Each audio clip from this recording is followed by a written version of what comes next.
దివ్య ఏంటి నీ first feeling? అంటే ఫస్ట్ సీరియల్ అడిగినప్పుడు ఏమనుకున్నావు? ఏం చేసావు అసలు? జీ తెలుగులో ఇది రాబోతుందని. నాకు ఒక ఎగ్జైట్మెంట్, ఎందుకంటే జీ తెలుగు అనేది ఒక బెస్ట్ ఛానల్ నాకు అనిపించినట్టు. సో చాలా మంది జీ తెలుగు చూస్తారు. సో దానికోసం జీ తెలుగు నుంచి వస్తుంది అనగానే ఇది మేనేజర్ నాకు కాల్ చేశారు, ఇలా ఉంది అని. ఓకే, నేను ఆడిషన్ ఇచ్చాను అండ్ లుక్ టెస్ట్ అన్నీ డన్.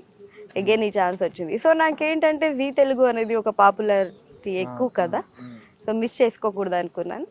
సో అందుకే ఒప్పుకున్నా. సూపర్. ఆల్మోస్ట్ ఈ సీరియల్లో వర్క్ చేయడం కానీ కొంచెం ఇప్పుడు యాక్టింగ్ కదా, అంటే మిగతా వాటితో పోలిస్తే 100 మెంబర్స్ ఆఫ్ సెట్స్లో కూర్చొని చేసినప్పుడు స్టార్టింగ్ డేస్లో ఎలా అనిపించిందా? షై కానీ ఎవ్రీథింగ్, ఆర్ ఎల్స్ నార్మల్గానే అనిపించిందా ఏంటి? అయ్యో, అలా ఏం లేదు ఫస్ట్ ఆఫ్ ఆల్ నాకు. కానీ ఈ తెలుగు కొంచెం తెలంగాణ కాబట్టి నాకు కొంచెం కష్టమైంది స్టార్టింగ్లో. అండ్ దీంట్లో ప్రాంప్టింగ్, ఫస్ట్ ఆఫ్ ఆల్ దీంట్లో ప్రాంప్టింగ్ ఉంటుంది. నాకు ప్రాంప్టింగ్ తెలీదు, ఫస్ట్ సీరియల్ కదా. స్టార్టింగ్లో కొంచెం కష్టమైంది ప్రాంప్టింగ్ అయినా.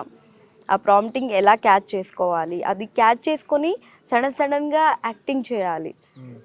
మూవీస్లో అయితే ప్రాక్టీస్ చేసుకొని చెప్పేస్తారు, వెబ్ సిరీస్ ఇలాంటివి కూడా అలానే ఉంటుంది. కానీ ఈ సీరియల్స్లో ప్రాంప్టింగ్ని ఫాలో అయ్యి దాంతో పాటు మనం యాక్టింగ్ చేయాలి. సో అది నాకు కొంచెం కష్టమైంది.